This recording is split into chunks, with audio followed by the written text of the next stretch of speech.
Hello, my name is Ralf Friedrichs. I'm an addiction recovery coach and the host of To Take Your Life Back Today show. As an addiction recovery coach, I want to share something with you, and let me be crystal clear to leave an everlasting impact upon you. Imagine being buried alive. You're in a coffin, but you know you're not dead. You can't get out. You try lifting the lid, but the enormous weight upon the lid prevents you from opening the lid. You then try banging on the lid to unsettle the dirt. Maybe somebody might notice and start digging their way down towards you. This is what it's like to feel at the lowest point of alcohol and drug addiction. You know you need help, you know you can't do that on your own, but you don't know where to turn for help. In reality, there are people standing by your grave. You just don't know that. You just think you're going to die. Usually, though, people don't think about death when they're habitually abusing drugs and alcohol. In order to to fight addiction, or in order to not fear death, you have to be great at repressing that fear of death. I often ask you, my audience, did it ever cross your mind when you were abusing drugs and alcohol that you might take your life away, and take the life away from the people that love and count on you most? Mother, father, brothers, sisters, husband, wife, children, and grandchildren. Don't be like the person I just spoke about. Pick up the phone and call me at 844-405-HELP, and I promise you I will help you take your life back, for your life is gone. Let's talk about how and why gratitude makes you a happier person. Stop pitying yourself. People have it worse. You should be grateful. You've probably heard this before, and it's some of the most cliche, unhelping advice that goes around. When gratitude is inspired by guilt, obligation, or shame, that is not gratitude at all. True gratitude is a physical tool that serves a number of purposes beyond the after-school special fluff of being thankful for what you have. How do you harness gratitude? On a basic level, gratitude is just being satisfied and appreciative of what you have. It's easy to say you're grateful and remind yourself to be grateful when you're feeling a little spoiled. Embracing yourself and embracing gratitude as a feeling, however, is a different story. What makes it a powerful tool, not a nice habit, is just as simple as that. And the good news is it's easy enough to use and utilize the tool. A regular gratitude session is an easy way to get started, my friends. This just involves sitting down and making a list of things that you're grateful for. Leaving notes for your future self is another fun option, and it is so simple, writing a list for the things that you are grateful for. Change your state of mind with a gratitude session. I remember one evening when my life was pretty different. I was overweight and deeply in debt, and, well, I didn't know where to even look for gratitude. I had nothing to even be grateful for. That's when I dug deep down inside and I said, let me combat this. Try this little exercise. First, think of one of the unhappiest events that you've ever experienced. How often do you find yourself thinking about this event? Does the contrast with the present make you feel grateful and pleased? In other words, the event that you're thinking about, wasn't it so much worse than you are today? Do you realize that your current life situation is not as bad as it was back then? Try to realize and appreciate just how much better your life is now. The point is not to ignore or forget the past, but to develop a fruitful fame of reference to the present and compare the two. Starting a gratitude journal can be a useful and rewarding thing to do, but to go along with Emma's suggestion, you might even consider starting How Far I Have Come journal, in which you remember and write down unhappy times in your past and how you've overcome them today. Of course, revisiting old wounds can be a damaging thing too, so you want to be mindful of that. Keep that gratitude journal to help falling asleep. If you're finding it hard to fall asleep once your head's on the pillow, even after, then use that journal. And speaking of mindfulness, getting yourself out of the autopilot and being present in the moment is key to feeling grateful, because you can take time to tune into your life a little bit more and be aware of all that. Once you start embracing gratitude, a healthy dose of it can make your relationships better, make you feel more in control, and even get you through the tough times. Gratitude makes you resilient. In one of the most widely cited studies on gratitude published in the Journal of Personality and Social Psychology, Emmons found that when people kept a gratitude journal, they were happier. To test this, researchers simply asked subjects to record events of their day, and one group participants was told to make a list of ways their life has gotten better that most people's basically maybe wasn't. A gratitude list came in hand. No judgment, no shame, just an objective list and reason why their life might be awesome today. Here's what the study concluded. Participants in the gratitude condition reported considerably more satisfaction with their lives as a whole, felt more optimism about the upcoming week, and felt more connected with others than the participants in the control condition.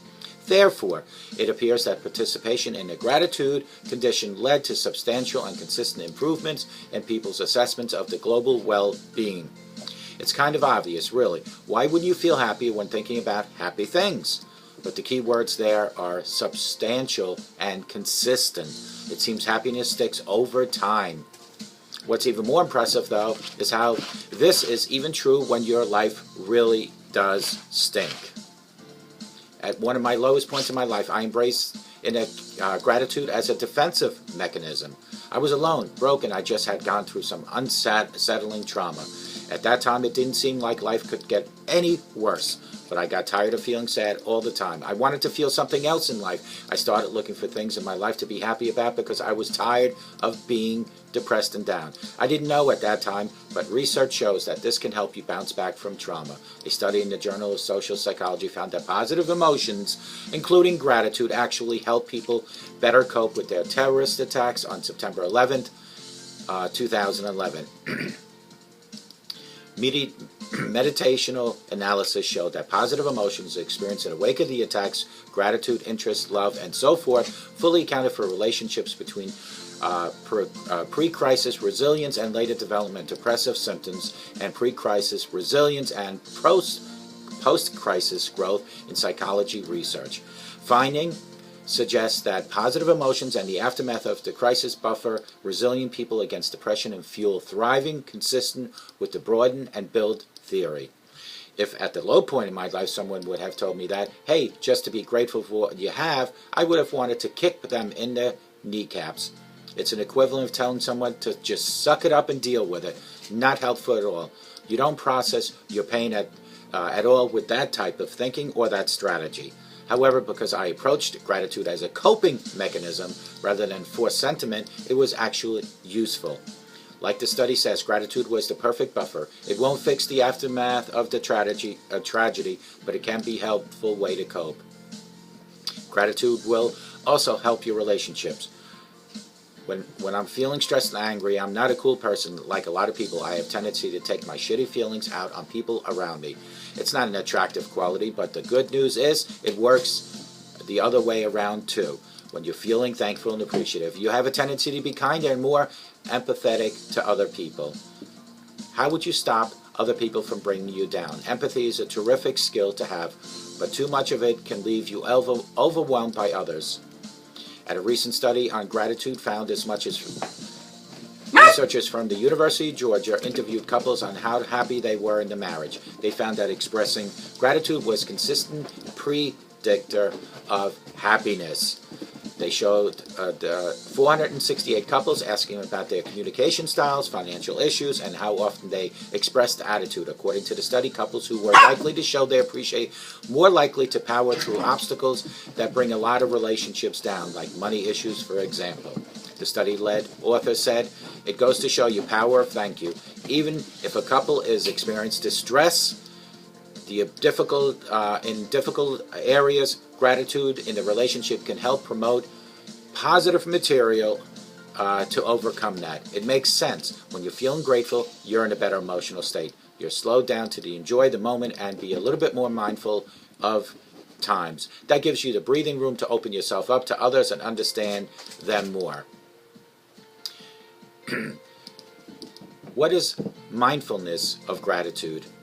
Well, when I shifted my own perspective and started actively embracing gratitude by focusing on the things in my life that I actually enjoyed, I was surprised to see a big difference that made in my life. I felt in control of my emotions rather than overwhelmed by them. It worked the same way with my finances. A lot of personal finance is focused on what you don't have. Think about it.